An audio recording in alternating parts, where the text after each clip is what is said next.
दोस्तों आज इस वीडियो में हम बात करेंगे कि सर्च इंजन ऑप्टिमाइजेशन या एसईओ में क्रॉल बजट क्या होता है। एक क्रॉल बजट वर्ड क्या होता है, काफी लोगों को तो मालूम ही नहीं होगा। काफी जो नए नए अभी एसईओ या वेबसाइट के फील्ड में अभी कदम रखे हैं उन लोगों को मालूम ही नहीं रहेगा कि क्रॉल बजट नाम की भी कोई चीज होती है। तो दोस्तों आज हम क्रॉल बजट के बारे में जानेंगे कि सर्च इंजन ऑप्टिमाइजेशन में क्रॉल बजट कितना इंपॉर्टेंट होता है। दोस्तों मेरा नाम संदीप मौर्य है। अगर आप search engine optimization, website hosting, WordPress से रिलेटेड अगर आपको कुछ नॉलेज चाहिए, अगर आप सीखना चाहते हो तो आप मेरे चैनल को सब्सक्राइब करें। दोस्तों चलो शुरू करते हैं। दोस्तों तो पहले ये जानते हैं कि जब भी हमारे कोई भी वेबसाइट लॉन्च होती है, जब हमारे कोई भी वेबसाइट होता है, अगर हमको वेबसाइट का एसईओ करना होता है तो हम वेबसाइट को एसईओ को हम अपनी वेबसाइट को गूगल के सर्च कंसोल में हम वेबसाइट को सबमिट करते हैं। गूगल सर्च कंसोल में वेबसाइट को सबमिट करने के बाद में क्या होता है कि हमको जो गूगल या फिर जो कोई भी सर्च इंजन होता है, वो सर्च इंजन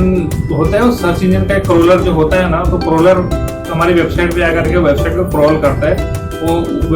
पूरा रेंडर करता है वेबसाइट को, अच्छी तरीके से वेबसाइट को क्रॉल करता है। वो देखता है कि कौन कौन से पेजेज है, कौन कौन से लिंक है, कितनी इमेजेज है, कितनी वीडियो, सब पूरे वेबसाइट को स्कैन करता है अच्छी तरीके से। ऐसे में क्या होता है ना कि हमारे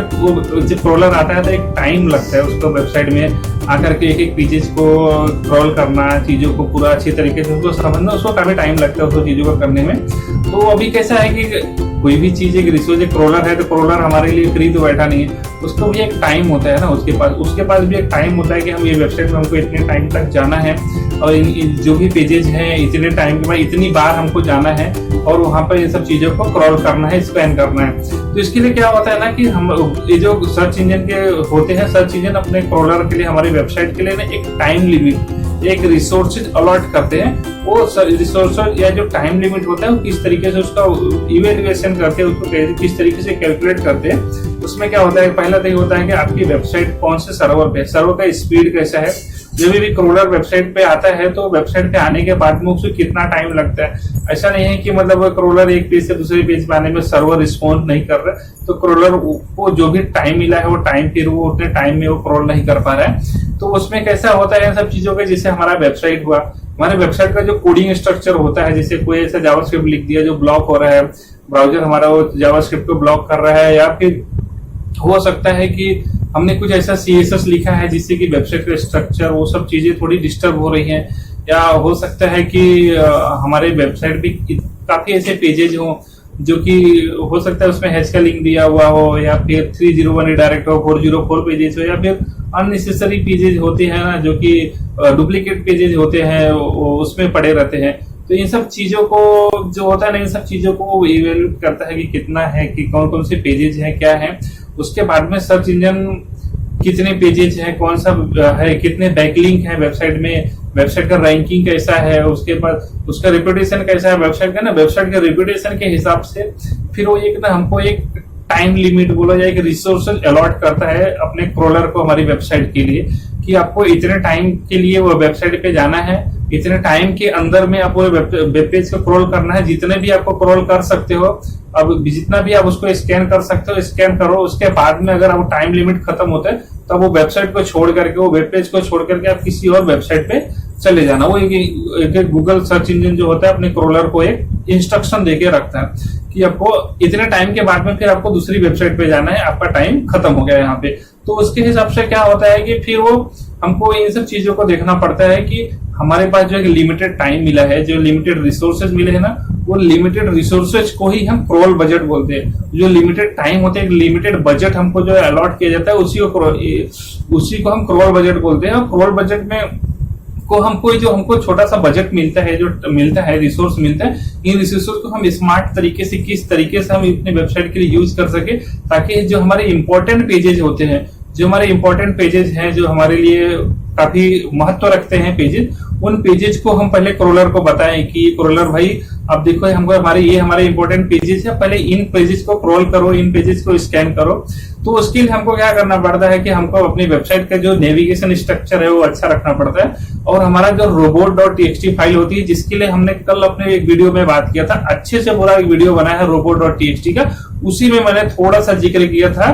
कि क्रोल बजट का। तो काफी लोगों का कमेंट आया कि क्रोल बजट एक नया वर्ड सुनने को मिल रहा है, ये क्या होता है, इसलिए हमको ये नया वीडियो बनाना पड़ रहा है। तो उसमें जैसे कि robot.txt फाइल जो होती है, robot.txt फाइल में हम जाकर के वहां पे बताते हैं कि हमारे इन पेजों को आपको फॉलो करना है, इंडेक्स करना है, इन पेजों को आपको डिजेबल कर देना है, डिसअलाउ करना है, इनको आप क्रोल नहीं करना है। हम एक वहां पर क्रोलर को हम एक वहां पे इंस्ट्रक्शन देते हैं, वहीं पर हम बताते हैं कि हमको इन पेजों को आपको डिसअलाउ कर रहा हूं, आपको वहां पे नहीं जाना है। और फिर एकदम लास्ट में हम अपना जो वेबसाइट का साइट मैप होता है, साइट मैप का आपके लिंक देते हैं। इसलिए हम वो एक साइट मैप भी, अपना एक्सएमएल साइट मैप भी वेबसाइट बनाते हैं, जो कि हम अपना सर्च गूगल सर्च कंसोल में जाकर के सबमिट करते हैं उसको, कि हम अपने जो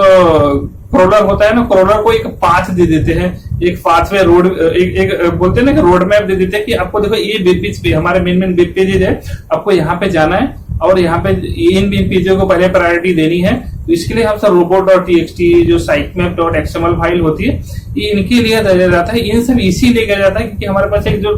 लिमिटेड क्रोल बजट होता है ना, उसको हम किसी तरीके अच्छी तरीके से कैसे यूटिलाइज कर सके, इसका सही तरीके से हम कैसे इस्तेमाल कर सके इसको, ताकि हमारे इंडेक्सिंग में या फिर क्रॉलिंग में कोई दिक्कत ना हो। हम इसी को सब जो होते हैं ना, इसको इन सबको कंबाइन करके मिला करके जो ये सब चीजें होती है, इसी को क्रोल बजट बोलते हैं। मुझे उम्मीद है आप लोगों को समझ में आ गया क्रोल बजट क्या होता है। हाँ, लेकिन एक चीज और मैं आपको इंपॉर्टेंट लास्ट में बताना चाहूंगा। ये जो क्रोल बजट होता है ना,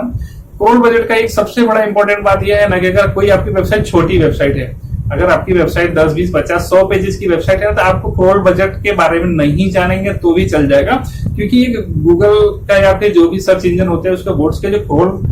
बजट होता है, जो टाइम लिमिट होती है ना,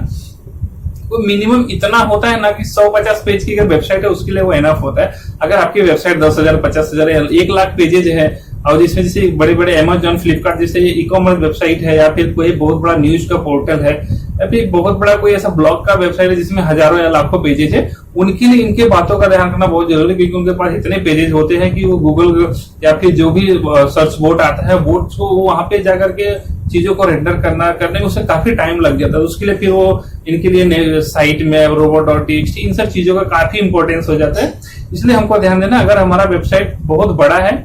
तो हमको इन सब चीजों पर क्रोल बजट, इन सब चीजों को ध्यान देना है। अगर वेबसाइट छोटा है ना, तो अभी क्रोल बजट नाम के वर्ड को नहीं ध्यान दोगे, नहीं सीखोगे तो भी चलेगा। लेकिन अगर आप एसईओ सीख रहे हो तो ये क्रोल बजट क्या होता है इसके बारे में जानना बहुत जरूरी है यहाँ पे, कि जो मैकेनिज्म है robot.txt साइट में इन सब चीजों का, ये सब बातें होती रहती है ना कहीं ये क्रोल बजट की इर्द गिर्द ही घूमती रहती है। तो दोस्तों, मुझे उम्मीद है आप लोगों को कि ये क्रोल बजट क्या होता है ये अच्छी तरीके से समझ में आ गया रहेगा। आज के लिए बस इतना ही।